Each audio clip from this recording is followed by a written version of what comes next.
What's good, everybody? Welcome back to another episode of An Entrepreneur's Journey. My name is Spencer Davidson, the entrepreneur, and this is my journey I'm sharing and documenting with you guys.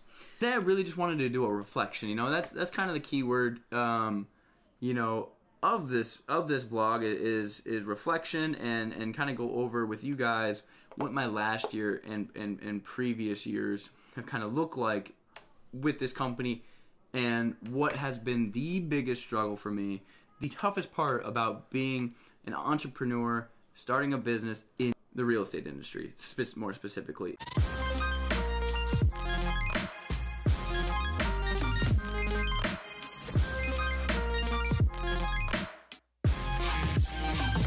Reflecting back on last year, it was probably the most difficult year for me financially. 2 years ago was an okay year because I had overflow from the previous company I worked at in sales. And then I had a couple, bigger sales with Nectar Realty, and the paychecks were pretty good. And so I made pretty good money, and I was doing okay. And I was doing well enough where I was still in the position, I was still kind of in that immature stage where, I'd see people on Instagram buy watches and suits and all these entrepreneurs, and I thought, I gotta, fake it till I make it. I gotta get a nice apartment, So I was apartment shopping. And I found a great apartment, and it was $1,600 a month. It's $1,600 a month. Now, I know if you're in Miami or in LA, you're like, oh shit, that's really cheap. Well, in Des Moines, that's decently expensive for a 1-bedroom, 1-bathroom apartment. And I was like, yeah, I'm gonna get that. And I was spending money left and right. I was going out on the weekends, and I thought I made it. I thought I was a baller because I helped co-found a company. So I thought I was a freaking baller. Well, the last year reality hit. Slapped me right in the fucking face. I got lazy. The previous year, the last few months of the year, I got lazy. I wasn't really picking up the phone much. I wasn't cold calling as much. And so, my business of first 180 days of the following year, I had none. I literally had none. I didn't draw up really. Well, I think I drew up one sale. I sold 1 or 2 homes. Like, it was very minimal. It resulted in a very tough financial year for me. Very tough. Like, minimal amounts of money.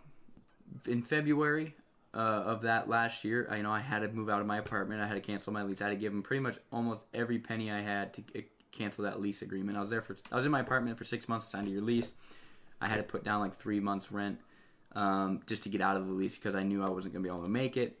And so I had to cancel that. I had to move back in with my mom, and beg her to move back into her basement and, deal with that. And literally there were times last year, and this is why I get so upset on why I wish I would have started this documenting this last year, because you would have seen kind of the struggles and the pain that I had to go through. And again, I know there's people out there that are going. I'm wearing a North Face jacket. Like, I'm not gonna act like, I know there's people with worse situations out there. So I'm not trying to play that game. But I just want to explain to you, kind of the difficulties of starting a company. So that's why. So yeah, there were times where I was afraid to swipe my debit card because I thought it was gonna be declined. Like, I constantly worried. I worry about that. Swiping your debit card. And you're like, okay, is this going to go through or not? This is really embarrassing. I'm at the grocery store. There's 10 people behind me. Is my debit card actually going to go through? And that's a very, very stressful and kind of embarrassing / mentally. It's exhausting. Thinking about that constantly. And that's all I thought about last year. That's the reality of being a startup entrepreneur, especially, and even more so in the real estate industry, because in the real estate industry, I'm making calls all day, and those calls are, I'm not selling them on the phone necessarily. There's no transaction over the phone. What I'm calling them for is to see if they're potentially open to sitting down with me, to see if they'd be open for me to list their home, for me to try and sell their home, and then if it does sell, then I get paid 30 to 60 days later. So the people I call today, I might not get paid for. I might not get paid for 6 months. 8 months a year, maybe even longer, because that's just the way the transaction works. Things that we sell, they're not $1 million homes. We're not making those $300,000 commissions. We're not making $30,000 commissions. You know, we're selling, you know, good, nice home, very nice, modest homes, you know, in the $200,000, $300,000, $400,000, $500,000 range, if that high. You know, 100 to 400, 500,000 is kind of our range. And so, like, so that's another, you know, factor. So it was a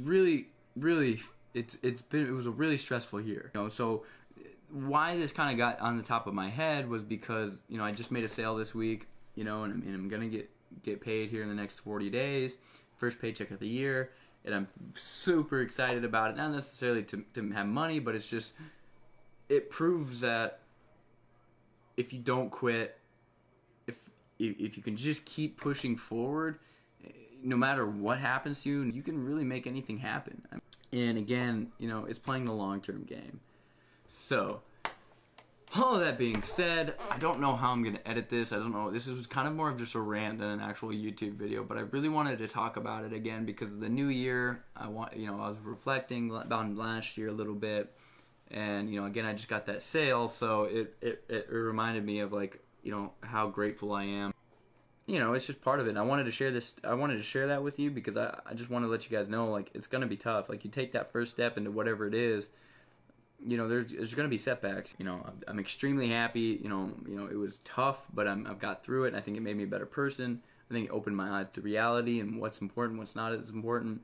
And don't get me wrong, I'm very ambitious and still have huge goals of becoming a billionaire, and I still want to build a $1 billion business, but I also know that there's more important things out there than just money. So I don't know how long this is going to be. I appreciate you guys tuning in, you know, and again, I just wanted to kind of talk about, you know, what my struggle was. And I really, really wish I could have, you know, documented last year because it was so stressful.